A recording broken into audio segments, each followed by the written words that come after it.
مساء الفل على احلى متابعين. وبعد الجوله الاولى ما خلصت والحمد لله كنت جبت 93 نقطه، وده يخليني راضي جدا عن الفرقه اللي كنت اخترتها واللعيبه اللي قررت ان انا ابدا بيها الموسم. وعلى قد بقى ما النتيجه حلوه الحمد لله، احب اقول لكم ان لسه بدري ان اي حد يحكم على تشكيلته من اول جوله، وده لان ساعات اللعيبه اللي ما عملتش حاجه الاسبوع الاول هي دي اللعيبه اللي بتفرق معاك في الاسبوع الثاني، والعكس برضه صحيح. ممكن اللعيبه اللي ظبطتنا في الاسبوع الاول ما تتوفقش في الاسبوع الثاني وما تجيبش نقط كتير.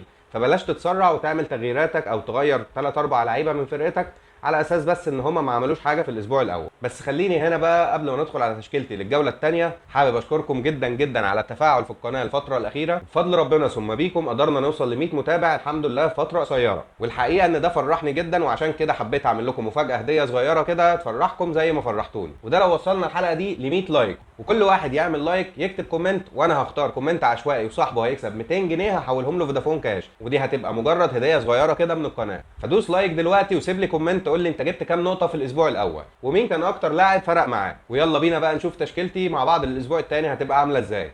وفي الحراسه طبعا معايا سانشيز، واللي كان محظوظ جدا ان هو طلع بكلين شيت قدام كريستال بالاس بعد ما ايزي كان جاب جون من فاول والحمد لله الحكم لغاه. واول لاعب معايا في المدافعين هيكون ايت نوري، واللي طبعا جاب لي 9 نقط الاسبوع اللي فات، وان شاء الله هعتمد عليه في الماتش ده وفي الاسبوع ده قدام توتنهام، وباذن الله يجيب لي نقط كويسه برده. وتاني مدافع معايا هو اولي اينا اللي هيلعب قدام كريستال بالاس، واللي ان شاء الله يطلعوا بكلين شيت او على الاقل يعمل لي تدخلات دفاعيه ويطلع لي باربع نقط. وتالت لاعب معايا بقى في خط الدفاع هو ستيفي قدام ساندرلاند، وطبعا احنا عارفين ساندرلاند شكلها مش ضعيفه قوي هجوميا، جابت 3 في وست هام الاسبوع اللي فات.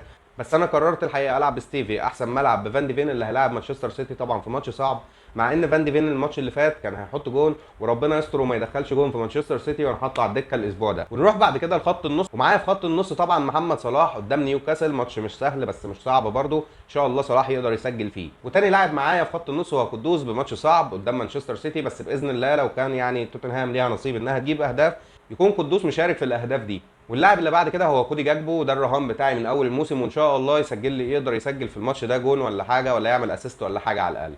اللعيب اللي بعد كده هو نيتو من تشيلسي، وطبعا خذلونا كلنا لعيبه تشيلسي في الاسبوع الاول.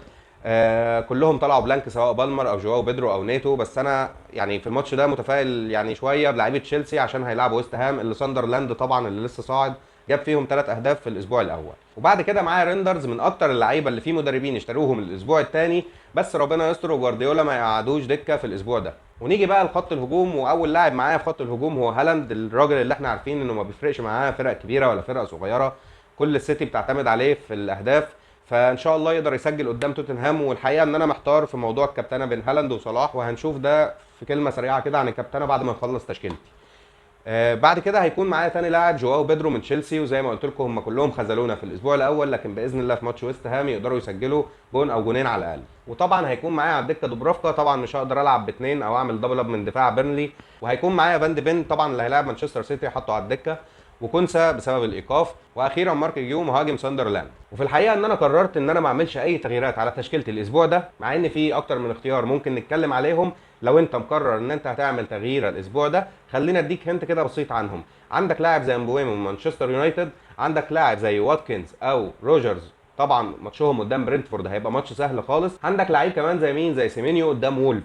بصراحه اللعيبه دي هي اللي لو كنت هعمل تغييره الاسبوع ده كنت هعملها لواحد من الثلاثه او الاربع لعيبه دول، وهم من اكتر اللعيبه اللي متوقع انا ان هم يجيبوا ان شاء الله نقط كويسه الاسبوع ده، ويعتبروا خيارات كابتنه ديفرنشال مالهمش حل لو عندك في تشكيلتك. وده يخلينا بقى نيجي للكابتنه هنا عن فرقتي. انا بصراحه محتار بين محمد صلاح وبين هالاند، بس لو حبيت افكر في حاجه ديفرنشال كده بسيطه ممكن يبقى جواو بيدرو. انتوا بقى شايفين ان انا ادي الكابتنه لمين؟ وكده تكون دي تشكيلتي للجوله الثانيه. وعايزك انت ما تنساش بقى اللايك وسبسكرايب في القناه لو مش مشترك، وكومنت باكتر لعيب انت متوقع ان هو يجيب نقط في الجوله الثانيه. وفي النهايه حابب افكركم تاني لو وصلنا الحلقه دي ل 100 لايك في واحد منكم هيكسب 200 جنيه ان شاء الله هحولهم له فودافون كاش. واشوفكم في حلقه جديده على خير، سلام.